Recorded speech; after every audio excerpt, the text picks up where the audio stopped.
Okay, thanks for having me here. In fact, I could spend my entire 15 minutes just doing thank yous today. Thanks to Sam and John for picking me up last night, for Tuve for all of her work in putting together this conference. And a special thank you to Rod Smith.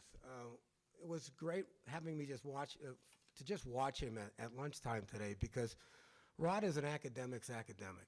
He takes joy in ideas. You can see the joy when he talks about the issues involved here. I wish more academics took that kind of joy in the colloquy and in the dialogue that he does. So when Rod asks me to come out here, I get on planes going through thunderstorms in order to do it. I also want to thank my co-panelists, Amy Prentice and Joanne Brandt, and a particular thank you to Joanne. Joanne's one of my former students. She just taught me a lesson today. Don't go after her when you're giving a talk. And finally, and most especially because today is in honor of him, I want to thank Doug Laycock. Doug Laycock is one of my former teachers at the University of Chicago. But he's taught me a heck of a lot more since I left Chicago than even he did in that class, and that was a great class that he taught. He taught me how to really be an academic. He taught me you stand up for ideas, you don't get swayed by political winds.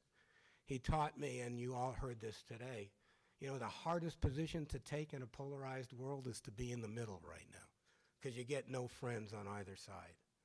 But Doug's talk today was incredibly courageous, and I'm proud to have been his student. So when there is a program to honor Doug Laycock, I'm going to get on a plane that goes through a thunderstorm, and it worked out because I had to go through 2 thunderstorms last night. So it worked out for me to get here. So thanks to all of that. I think I've used my 15 minutes, so I'll probably, no. As Joanne said, the Engel decision is one of the most controversial Supreme Court cases of all time. Way up there, including with Dred Scott and Roe versus Wade. But school prayer, Joanne used a statistic of 79% back then. 61% of Americans still think there should be school prayer. And that's just a dramatic fall, actually, in the last couple of years.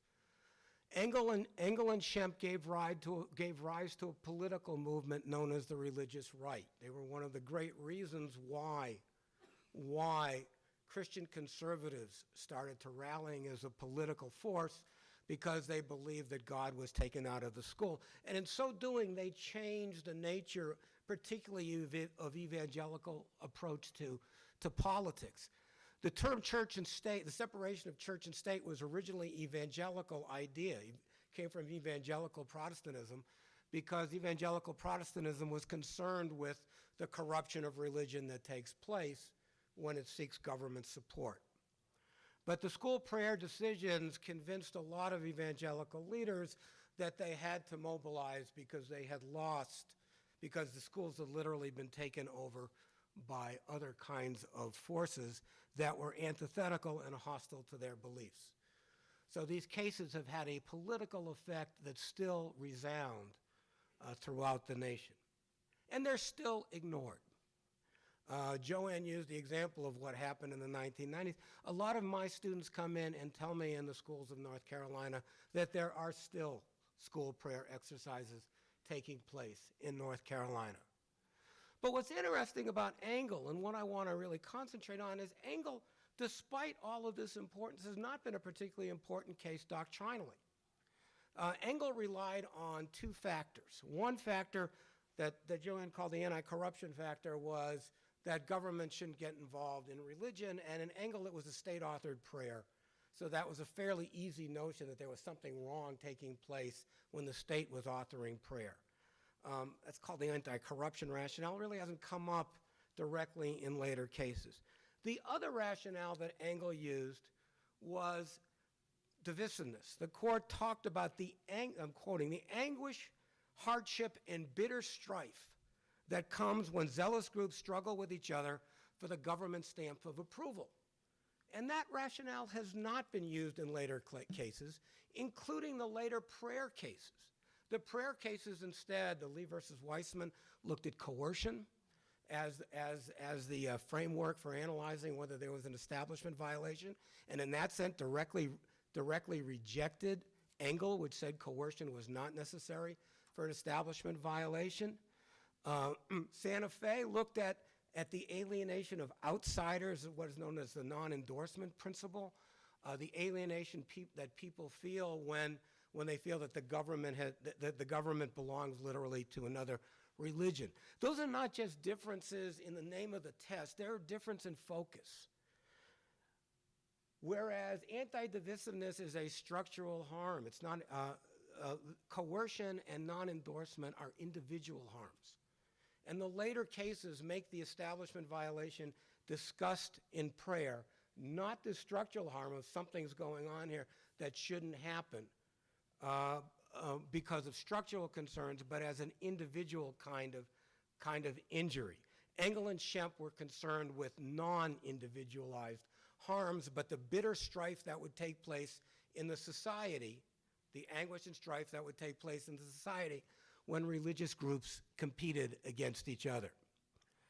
Now, that's not to say that there weren't major jurisprudential themes that came from the case, and Rod Smith actually wrote a book on it, an excellent book talking about the way that Engel had significance in the debate between Madison and later on in the commentary of Justice Story. But the most significant part of Engel was the result itself, that school prayer is unconstitutional, not its doctrinal effect. So it's worth thinking for a moment, what exactly is the matter with school prayer? When I teach Engel versus Vitale, I walk into my class and I say, okay, let's all cite this prayer together. Almighty God, we acknowledge our dependence upon thee and we ask for thy blessings for us, our parents, our country, and our teacher. And then I look out and I say, well, have any of you just had a religious experience? And the answer pretty much has been no. Some feel a little offended by it, but none of them have really had a religious experience. The prayer was called contemporaneously by Louis Pollock as a pathetically vacuous assertion of piety. It really doesn't have much in the way of religious content with it. My home state, I came from the north, but my home state, we'll say, was a little bit dilatory in reading Supreme Court decisions. I lived with school prayer for a lot of my early education, and what I learned and what most of the members of my classroom learned was how to shoot a rubber band with incredible accuracy. And I'm sure that was the lesson that a lot of people got during that period. It taught, as Joanne indicated, one of the people testified in Engel, somewhat of a disrespect, if anything, but not a real religious experience. So what's really the matter with school prayer? Well, my students say, well, you can't inculcate. Government shouldn't be going around inculcate. And then another student will say, really? Public schools inculcate all the time. That's what they do. Well, they can't inculcate anything religious. Okay. Well, what's religious and what isn't religious is going to depend a lot on people's perspective. For some, teaching evolution has profound religious significance. It may not be my definition of what religion is, but for some, teaching evolution is teaching religion, teaching that you can get morality without having a deity, which public schools endeavor to teach, also has religious significance. So it really depends on your perspective, and Fred Geddix has argued powerfully, you really can't make an epistemological difference between science and religion, because at one point they both depend on a certain leap of faith. Now maybe the question is, okay, maybe there is coercion and then there is anti-alienation. Maybe that's what the matter with school prayer is, the theme that was picked up in Lee versus Weissman and Santa Fe.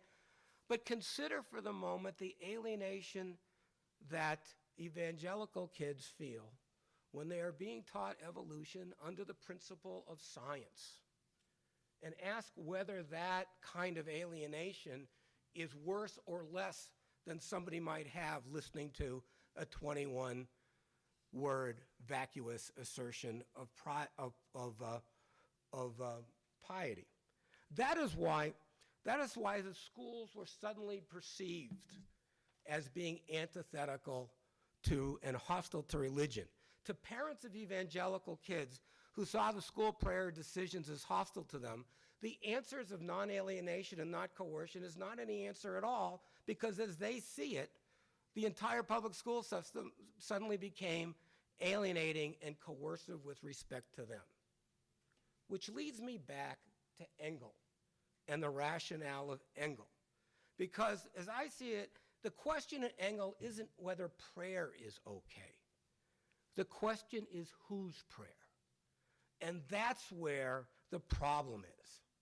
That's where the anguish and bitter strife that comes with when groups struggle from each other for government stamp of approval comes from. The Establishment Clause isn't just the problem with having an establishment of religion. It is the problem in the process and the politics that would lead to an establishment of religion when both sides or many kinds of religions fight to be that established religion. That's the history that the framers were reacting to. That's the 18th century history of the Bible wars that Joanne was referring to between the Catholics and Protestants in the American school system. Whose prayer? That is the fight over the Ten Commandments. The Protestant version of the Ten Commandments, as you probably know, is very different than the Catholic version of the Ten Commandments, and people have killed each other over that difference. The Protestant version, for example, there's a difference between murder and killing, which is why Catholics are against both capital punishment and abortion, because they see it as killing, whereas in the Protestant version, it's against murder. The difference is also apparent in the prohibition against using graven images, which is in the Protestant Ten Commandments, but not in the Catholic Ten Commandments. And that has led to bitter strife that took place particularly in the 18th century. It takes the example of this kind of strife exists now even in battles over legislative prayer, which was upheld in the town of Greece versus Galloway case. But if you look around the country, there's a certain kind of sect battle that is taking place as to whose prayer is going to be chosen at particular kinds of meetings. Now, I want to be clear that the divisiveness that I'm talking about here is not a divisiveness over policy choices. It's not the divisiveness that occurs that if one religious group wants to get in there and argue in favor of same-sex marriage, or another one wants to argue in opposition to it. It's not the religions taking a position on policy matters. It's putting the religion itself up for government approval or disapproval, which is what happens in the case of prayer, as to whose prayer you're going to use. That puts the existential validity of the religion itself up for popular referendum. And what happens, what Engel realized, is that if you take the prize of government approval off the table, if you say nobody can get that prize, then you eliminate a lot of the divisiveness that takes place because there is no government approval for which to seek. And that's what I think the insight of Engel had, and I think it's an insight worth going back to. Now, Joanne, at the end of her comments, I just want to end mine with the great paradox of Engel. Because here I am arguing with a straight face that the purpose and the understanding of Engel is that it was designed to eliminate divisiveness. And yet at the same time, I started my talk by saying it is one of the most divisive cases in the history of the United States Supreme Court. How can those two different themes be reconciled? And I think there is a difference. There's a difference. As bad as our culture wars are, they're different than sectarian strife. And what Engel was aimed at limiting was sectarian strife. And think about, the time Engel has decided in the early 1960s, we're still, compared to where we are today, a relatively homogeneous country religiously. Now we've had much greater influx. Communities are changing with respect to which kind of denomination is a majority in one community as opposed to another. Imagine if what Engel hadn't been decided the way it was, and we allowed school prayer. Imagine what would be going on in communities in which immigrant populations were changing which was the dominant religion. And as the immigrant population takes control, they want to, as they likely would and should, substitute their prayer for other prayers. Think about the kind of divisiveness that that kind of dynamic would lead to. And if you look at it that way, Engel was pretty prescient and saved us from a lot of this kind of sectarian strife that has been so problematic throughout history. Thank you.